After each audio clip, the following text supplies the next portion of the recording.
यही पंच तत्व रूपे श्री कृष्ण चेतन, कृष्ण नाम प्रेम दिया विष के लाधन।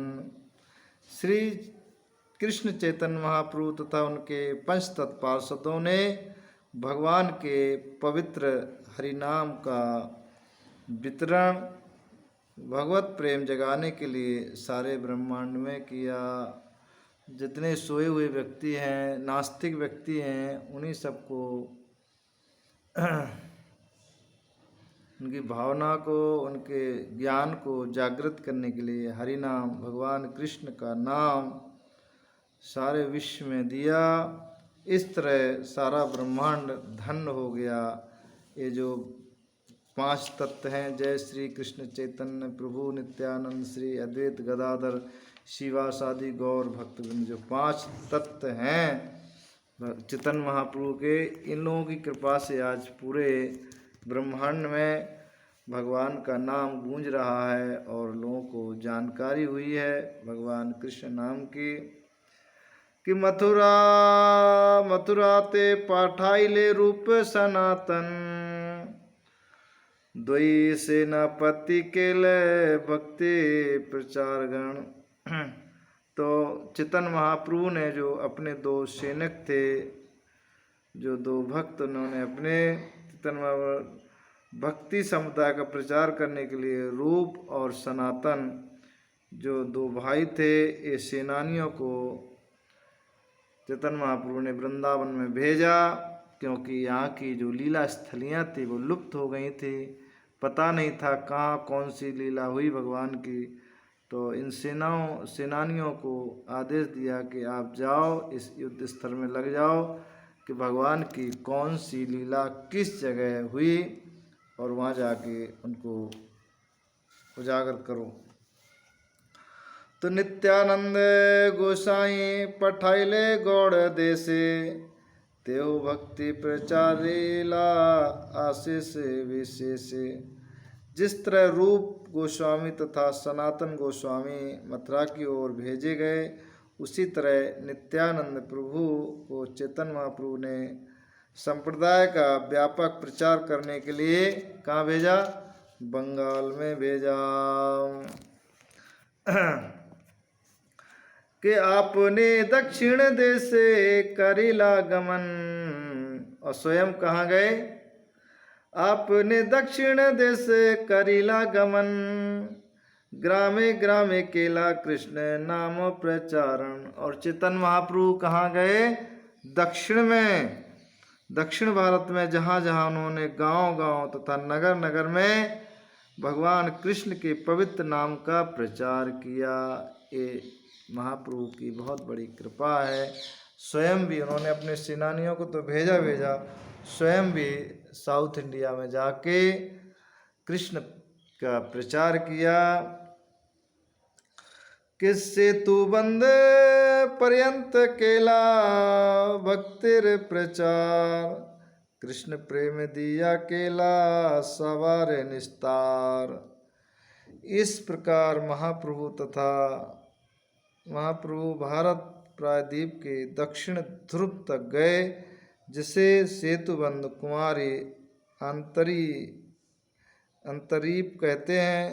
अंतर का जो द्वीप है, कुमारी अंतरद्वीप कन्याकुमारी। उन्होंने सर्वत्र भक्ति संप्रदाय तथा कृष्ण प्रेम का वितरण किया और इस तरह सबका उद्धार किया। कि यही तक कैल पंच तत्तेरे व्याख्यान, यहार श्रवणे है चेतन तत्व ज्ञान। इस तरह मैंने पंच तत्व के सत्य की व्याख्या की। जो इस व्याख्या को सुनता है उसका श्री चैतन्य महाप्रभु विषय ज्ञान बढ़ता है। इस तरह से जो महाप्रभु की इस कथा को सुनता है तो निश्चित ही महाप्रभु के विषय में ज्ञान उसको होता है। चैतन्य महाप्रभु को समझने में पंच तत्व महत्वपूर्ण कारक हैं। जो महाप्रभु के पंच तत्व हैं, नित्यानंद है ना, ये अद्वैताचार्य और गदाधर है ना। ये सब जो 5 तत्व हैं ये बहुत महत्वपूर्ण है। चेतन महाप्रभु तो हैं ही, नित्यानंद हैं ही, अद्वैत और गदाधर और श्रीवास, ये जो 5 तत्व हैं इनको समझना, चेतन महाप्रभु को समझना बहुत जरूरी है। सहजिया और पंचतात्मक के महत्व को नहीं जान सकते। जो सहजिया लोग हैं वो इनको नहीं जान सकते, चेतन महाप्रभु को, ना इनके पंच तत्व को नहीं जान सकते। श्री चैतन्य नित्यानंद अद्वैत जिन जन तिन जन, श्रीवास गदाधर आदि यत भक्तगण। और पंचतत्व महामंत्र का कीर्तन करते समय श्री चैतन्य नित्यानंद अद्वैत गदाधर तथा श्रीवास के नामों को उनके अनेक भक्तों समेत उच्चारण करना चाहिए। स्पष्ट लिखा है चैतन्य चरितामृत में कि महाप्रभु के साथ साथ इन चारों का नाम भी उच्चारण करना ही चाहिए। कि सवाकार पाद पद में कोटि नमस्कार, याछे तेछे कही किछु चैतन्य विहार। मैं पंचतत्व को पुनः पुनः नमस्कार करता हूँ। इस प्रकार मेरे विचार से मैं श्री चैतन्य महाप्रभु की लीलाओं के विषय में कुछ वर्णन कर सकूँ। जब तक हम पंचतत्व को नहीं समझेंगे तब तक हम महाप्रभु को कैसे समझ सकते हैं। श्री रूप रघुनाथ पदे यारयास, चैतन्य चरितामृत कहें कृष्णदास। श्री रूप तथा श्री रघुनाथ के चरण कमलों में प्रार्थना करते हुए, सदैव उनकी कृपा की कामना करते हुए मैं कृष्णदास कविराज जिन्होंने ये चैतन्य चरितामृत लिखी है, कहते हैं उनके चरणों में इस तरह से चरणाबिंदों का अनुसरण करते हुए श्री चैतन्य चरितामृत कह रहा हूँ। कृष्ण कविदास कहते हैं किनकी कृपा, श्री रूप और रघुनाथ भट्ट आदि जो आचार्यगण हैं इनकी चरण धूल, इनकी कृपा प्राप्त करते हुए इनकी कामना से हम ये चैतन्य चरितामृत लिख रहे हैं। तो इसलिए हमें चैतन्य चरितामृत को जानने के लिए इन पंच तत्वों को जानना बहुत ज़रूरी है, चैतन्य महाप्रभु को जानना बहुत ज़रूरी है, क्योंकि उनकी कृपा के बिना हम कृष्ण को नहीं समझ सकते हैं। और जब हम कृष्ण को ही नहीं समझेंगे तो हम भक्ति में प्रवेश कैसे कर सकते हैं। तो इसलिए पहले हमें गीता पढ़ना चाहिए, फिर भागवतम, इसके बाद चैतन्य चरितामृत जरूर हमको पढ़ना चाहिए, क्योंकि PhD की डिग्री है।